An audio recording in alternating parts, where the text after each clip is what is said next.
How are you? Well, I'm playing with a dumpling ladle from Italy because today we're going to talk about the history of the dumpling in our three ancient cuisines, China, Greece, and Rome. Who invented the dumpling? I'm glad you asked. You know, we don't know. They probably first appeared in China. By dumpling, we mean a bit of dough with some sort of a filling, or at least a bit of dough that's been boiled. That's the history of the dumpling. We still have some of those primitive dumplings.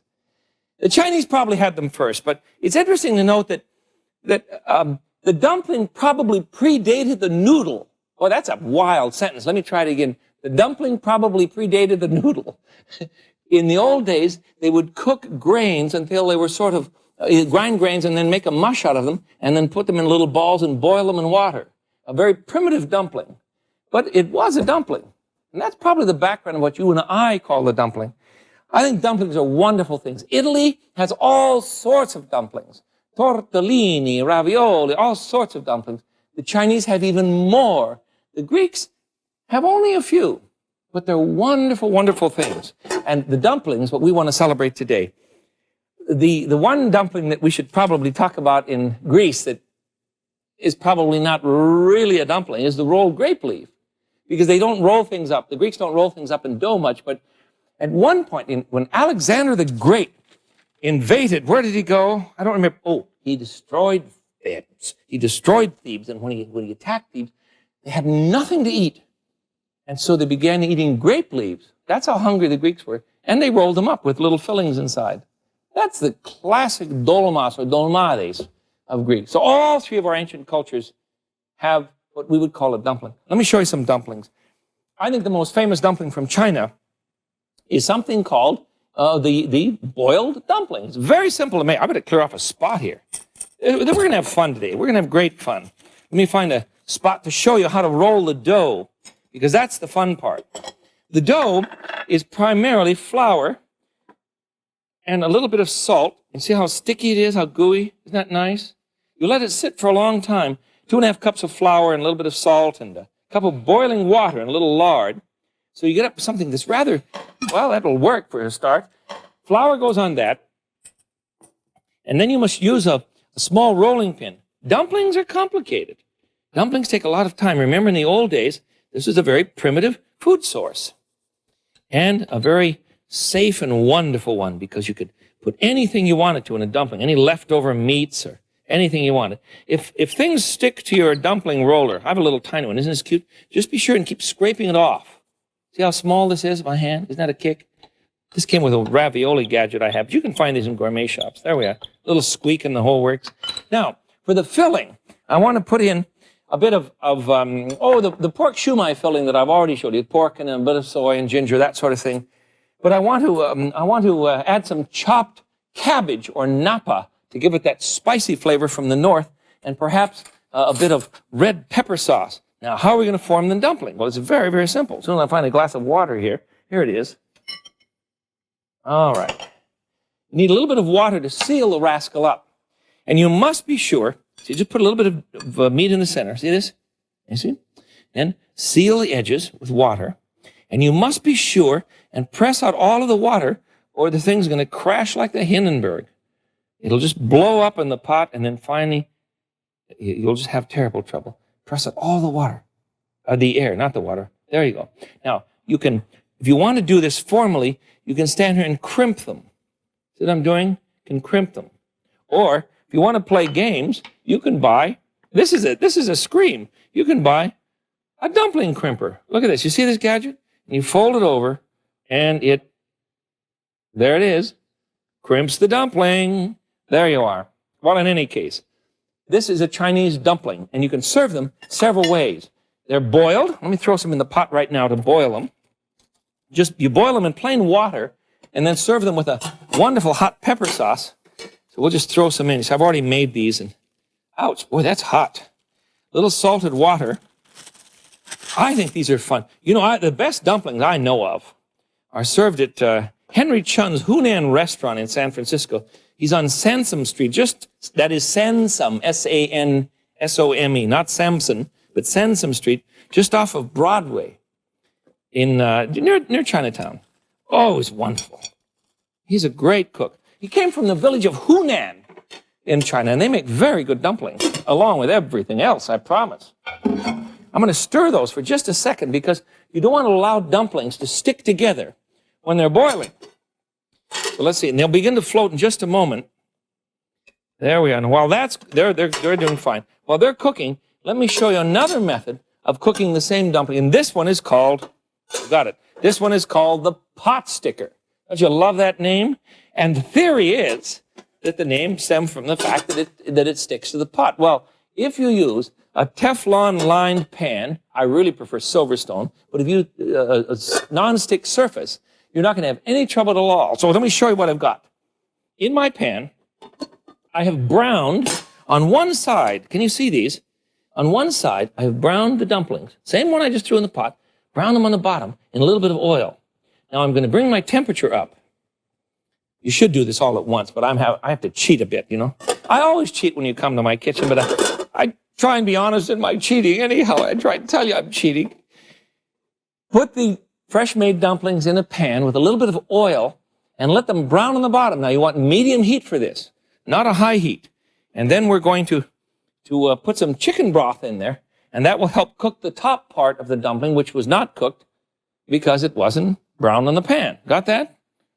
You don't, huh? Well, let me show you. I don't understand it either. I'll show you in a minute here. Get my fire going. Now, another thing you can do by way of rolling these. There, everything's going fine, I think. Let's see. Yes, we're doing fine. All right. Another way you can, a quick trick is to go out and buy, oh, this is a cheater's method, but you can do it anyhow. You can go out and buy round noodles. You see, these are noodles that you buy in any Chinese market. Most supermarkets have them too. They're called sometimes shumai filling noodles or something like that, you see. And you can do the same thing that I have just done. Fold them up, or if you would like, here's a favorite in our family. The boys like this, and they call them cigar noodles. You buy wonton. That one's dead. These dry out in a hurry. You have to be careful. Not wonton noodles, you see. For the old wonton, put a little bit of filling in the center. Not much now. Whoops, that's too much. Oh, Lord, we'd never roll that thing up. There you go. Not too much. And then touch water on 3 sides. 1, 2, 3. 3 points, I should say, you see? Now, when you fold this up, 1 point goes towards the opposite. You must pull it back. You see what I've done? Pull it back so that you push out the air. Then you fold over the edge and over this edge, and you roll it up, and you have, well, what we call a cigar dumpling. Aren't they cute? They're easy to do. They're much quicker for the kids to do this. And when your kids cook with you, I want them to have a good time. So for heaven's sakes, don't bore them with some long, meticulous method of rolling a dumpling. Let's see what I have here. I'm ready. I'm going to add a bit of chicken broth now to my hot frying pan. See, I've just browned these on one side. Oh, they're plenty brown. These are the fresh dumplings. And if I can soon find some chicken broth here we go. Just put in a little bit of broth, not much, just enough to get them going. You see what I've done? That was about half a cup, and I'm going to do the same with a pan full of cigarillos, little cigar dumplings that I've done, you see? And that will finish the cooking. They've already browned on the bottoms. Ouch. There. Oop, ouch. Well, I'm not going to prove a thing because I'm burning my hand. All right. Let those cook for a bit. It's going to take, 2 or 3 minutes to brown them very lightly, and then about 5 minutes to cook in broth, and you want the broth to be absorbed by the dumpling. And then you have wonderful Chinese dumplings. In the meantime, I think our dumplings, let me get a bowl here. I think our dumplings are ready to be served. The fresh boiled dumplings. Let's see what I have. Yes, I think they're ready. They don't take very long. I'm going to use a cheater's method. This is an Italian dumpling rack. Isn't it fun? It's for making, yes, they're fine. Oh, look at that. Look at that. Cost you a fortune in a good Chinese restaurant. And they're not going to be as good as yours because I grind my own hamburger, and I want you to do the same. Grind my own pork if I'm making pork dumplings. These are pork dumplings. There we are. There we are. This gadget I was showing you is from Italy, and it's used for making gnocchi. Gnocchi, which is an old fat potato or vegetable dumpling. I'll show you those later on. I just love it. You can buy them made of stainless steel if you want. All right, let's put our first dumpling up. I would want to put a little bit of Chinese parsley in the top, perhaps, and some sesame oil and some hot pepper sauce. to make these really rich and good. But this is a boiled dumpling, and you eat them just like that. Now, the others are coming up to completion here, I think. Let's see. There we are. You see, the liquid is about boiled away. I think those are ready to go. Yes, they're fine. You don't want them to be soggy. For heaven's sakes, nobody wants a soggy noodle. So I'll just spread these out on a platter. There we go. Come here, move over you. And we'll put these out to serve too. This would be served not at the same meal. You don't want to serve boiled dumplings and fried dumplings at the same meal, but another example of what you can do with Chinese dumplings. Wonderful thing. Those are sometimes called pot stickers. And you dip them in a nice sauce. A wonderful sauce of, hot pepper and a little soy, that sort of thing. Now, on the front I have, unless we've burned everything up, let's try it and see, huh? Pot holders are going away. Oh, incidentally, if you're one of those kind persons, I don't know how to say this, well, I'll have to just tell you the truth. I bet I've received 18 truckloads of pot holders from people who worry about me. They're just so kind. But I've received them from lighting companies in Detroit and from dear ladies in Albuquerque who sit in the sunlight and crochet beautiful pot holders. And it's not that I need more pot holders. It's just that I can't find the ones I have. It has nothing to do with a shortage. It's something to do with lack of organization and perhaps stupidity. These are ready. These are the cigar. Let me throw these now. Hang top. There, look at that. Aren't they beautiful? Beautiful things. So I'm going to put those on another platter, and we have more dumplings. And you dip these in sauces. There we are. So delicious. Why the dumpling? Well, the dumpling was a marvelous way of extending a food product. If you had very little meat, you would extend it by wrapping it up in some dough, you see. And once the dough was filled, why, you could probably triple the number of servings you could get out of that amount of meat. You understand what I'm saying? My mother used to do that with rice when I was a kid. She called it Spanish rice. Believe me, that stuff had never been to Spain, but I still love it. Another thing you can do is to roll a wonton dumpling, and this time we're going to make a soup. If I can find yes, and all of us have tried wonton dumplings. Let me get the soup over here. There we are. This one's empty. This one should be empty. All right, let me put some wonton dumplings in the pot so that I can go ahead and roll them for you and show you how it works. These are very easy to do if you go ahead and go to your supermarket and buy the dumpling skins. Otherwise, it takes some time to roll the skins, and I really don't approve. I don't see the point in taking all that time. I'm going to leave the lid off of the pot now, just plain boiling water. I'm going to make wonton soup for you. Let me show you how to properly roll a wonton dumpling. It's very, very simple. Here is the wonton. Get some batter here, some meat here. There we go. And a little water. All right, now we're set. Here is the wonton. It's a square noodle, you see? The same one I used a moment ago. Put a little bit of meat in the center, a little bit of filling. You can use hamburger, anything you like. And you touch two sides. Completely moisten two sides. Now watch closely. This is where I'm going to lose you. And I don't want to lose you. You fold the two dry sides over to the two wet sides. I haven't lost you yet? Good. Press out all of the air, or you'll have a great explosion in the pot. All right, now, turn it over so that now the straight side is opposite you. You want to wet one corner only, and then connect them. Now, the normal inclination is to do it this way. Well, you wind up with a little diaper. That's not what I want. What you want to do is to pull it so that the dumpling is connected thusly. See what I've done? Let me do that for you again. It's very, very simple. Moisten two sides of the dumpling, the skin. Put a little meat in the center. Fold it over. And press out all of the air. Once you've done that, turn it and moisten one tip only and pull it towards itself so that it causes tension on these sides.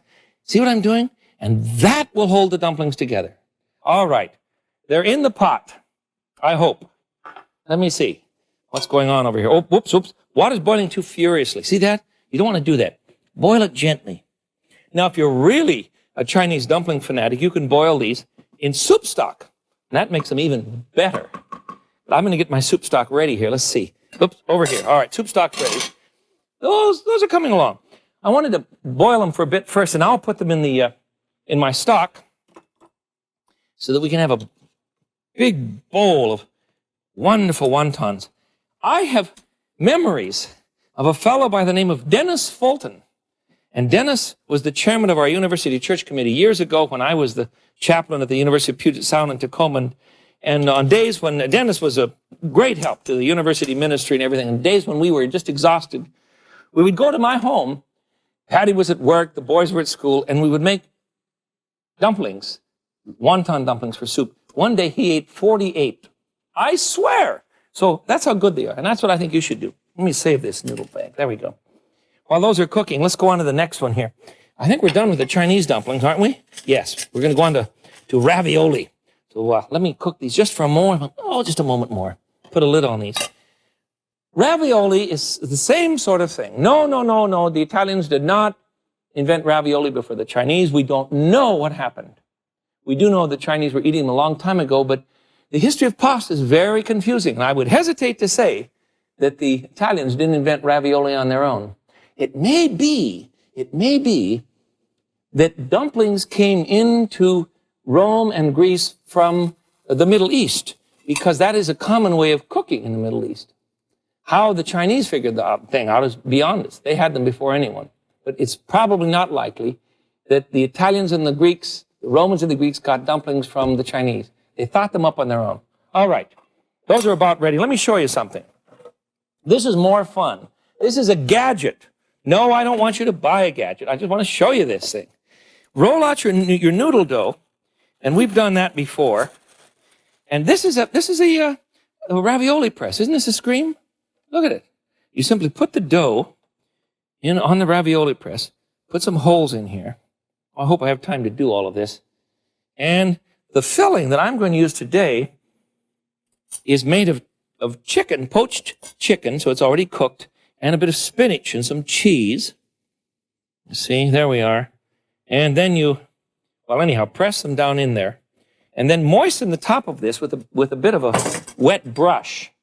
Or you can use, there we are. You can use your finger, I suppose. And then you lay another noodle over the top. You seen one of these? Any good gourmet shop will have a little, what they call a noodle, a ravioli form for you. Press out the air. Put the other noodle on top. There we are. And seal it. Notice I kept mine covered with wax paper. My noodles. I made these ahead of time from scratch. Then you take a little rolling pin and simply run it along the top, and it divides them up into little raviolis. This is a riot. So that when you flip it over, of course I didn't fill all of these, you understand that. But here are 3 nice fat ones, and you can cut them up with where's my little ravioli cutter? Here it is. You can take them apart with your ravioli cutter if you didn't press them through all the way. There we are. Or you can buy some gadgets. Look at the size of this rascal. This is a ravioli cutter. Look at how big that ravioli would be. How much larger than these? It's about 1.5 times the size. We're talking serious ravioli eater here, serious dumpling lover. Let me get these out of the way and put some ravioli in the pot, because we have other things to eat. And time is drawing nigh to eat all of the dumplings that have come to our lives. One more. All right, the pot's going here. My ravioli that I've already prepared is here. You can fill them. We made some with cottaghino one day. That's a wonderful sausage. Those are great. Or you can fill them with all sorts of things. I had, what is it called? Spiaggia here in Chicago. A very upper yuppie restaurant. Very nice place. Served me ravioli filled with pumpkin one day during the fall. It was all right. I thought it was a little gimmicky, but not bad. It's a very good restaurant. All right. We're now back to our Chinese soup. And I'm going to simply put my wonton noodles into the pot here. There we are. There we go. Now, if you'd like some kind of vegetable in this, I would suggest perhaps some mustard green. You can throw that into the pot, but this is hot enough so that I think it's going to cook just as it is. And that was good chicken broth that I that I put them in the second time, remember? And I'm going to add some sesame oil. And the sesame oil will give it wonderful flavor. That's the secret to good soups in a Chinese restaurant. Just a splash, just a splash. And it doesn't need any salt, but I'm going to add just a tiny pinch. Doesn't need much salt. And on top of that, I'm going to put some green onions, chopped green onions. Where did I put them? Here they are. No, here we are. A chopped green onion so that we'll have a complete, there you are, have a complete dish. Okay. And we'll put out wonton dumplings, which are one of the most common dumplings in all of China. Now, in our pot, we have cooking. I've got another one coming here. We have cooking ravioli, which is a very famous dumpling from Italy. But remember that there are many others. Tortellini, which is Venus de Milo's belly button, the little round ones. I don't expect you to make those. You can buy them fresh in your supermarket, and that's all right. But this is something I think you should try. This is gnocchi, and gnocchi is a wonderful dough made, oh, this is so gooey, I don't even know how to show you this. Let me get some flour here. Here we are. Gnocchi is made of potatoes, mashed potatoes, and a bit of flour and an egg or two. I better get my fingers covered with flour. There we are. There we go. And you just pull this stuff up and roll it. Roll it into a long cylinder on your marble board, then cut it into little bitty chunks. Just chop it into little chunks. I roll it out about the size of my finger, that size, you see, and then cut them into about half-inch pieces. And then you can throw these into boiling water, and you have gnocchi. Gnocchi is nothing but egg, flour, potato, mashed potato, a little bit of salt. I know it sounds like peasant food. You know why? Because it is peasant food. But look what you can do with gnocchi. You can make a batch of gnocchi and deep fry them. If I can find a platter, I'll show you this. Here we are, from Italy. A dumpling that has no center, no filling. Come here, you. These have been deep fried. And if any of you little kids call these tater tots, I'm going to personally come to your house and disconnect your television. They're not that kind of a product at all, though that's similar. And it's interesting that there are American food products that look like the sort of things that we've had from previous times. Or if you want to boil these, let me throw some in the pot here. We're going to have much time for these, but let me throw a couple in the pot here for you. Where do we have them? Here we go. I've already cooked these. I've already boiled these, so it'll take just a moment to heat them up, and then we can show you some possibilities here. Just put a few in the pot, because I love them with sauce bolognese, which is tomato sauce and a bit of beef gravy. Remember that one? We talked about that before. And a little bit of cream and maybe some beef. And you've got a wonderful dish. All right. Stir that one up. Let's see. Oh, ravioli done. What am I going to put in my ravioli? I don't like tomato sauce on ravioli. I like cheese and butter. Wonderful things. Can I have some butter, Craig? I don't see that. I think we left it in the microwave, didn't we? Terrific. In the meantime, while he's getting me some butter, I'm going to spread some chopped up, thank you, sir. I'm going to spread up some chopped up barbecued pork in my dumplings from China. Wonton, probably the most famous dumpling from China because everybody knows wonton soup, but if it isn't overcooked, it's very delicious. All right, now, a plate for my gnocchi, and the first one we're going to have is the ravioli. We'll grab that first, and then we'll do some gnocchi for you. But I don't want to put, oh, look how beautiful the ravioli are. Aren't they gorgeous? Look at their big fat pillows. Oh, Lord, they're big. This is served as a first course in Italy, not as a second course. And we'll put a bit of butter on it. There. Look at the butter. Oh, you're going to say, Smith, what happened to your frugal, quiet method of low salt, low fat? Well, I'll tell you, it's been a few weeks, kiddo. But now and then, you just have to do this. There's ravioli with nothing but butter and cheese. Let me offer that to you. And now we'll pull the gnocchi. And the gnocchi is in this pot. Add a couple of these. Remember, my favorite one is simply butter and cheese. But you can also deep fry them. Or you can put a lovely sauce, bolognese, which should be, according to my calculations right here, and it is. Aren't I in luck? There we go. This is a wonderful sauce of tomato and beef and cream, parsley on the top. We have celebrated the dumpling. It's a very old food product. And I don't want you to think it's a cheap food product, even though it was peasant food in the beginning, I suppose. It's certainly not peasant food now. Not when we do fried dumplings from China, or boiled dumplings, or cigar dumplings, or a wonderful dumpling soup called wonton, or gnocchi, 2 ways from Italy, or beautiful ravioli. These are dumplings, as they say in Brooklyn, to die for. Till I see you again, this is the Frugal Gourmet. I bid you peace. Bye-bye.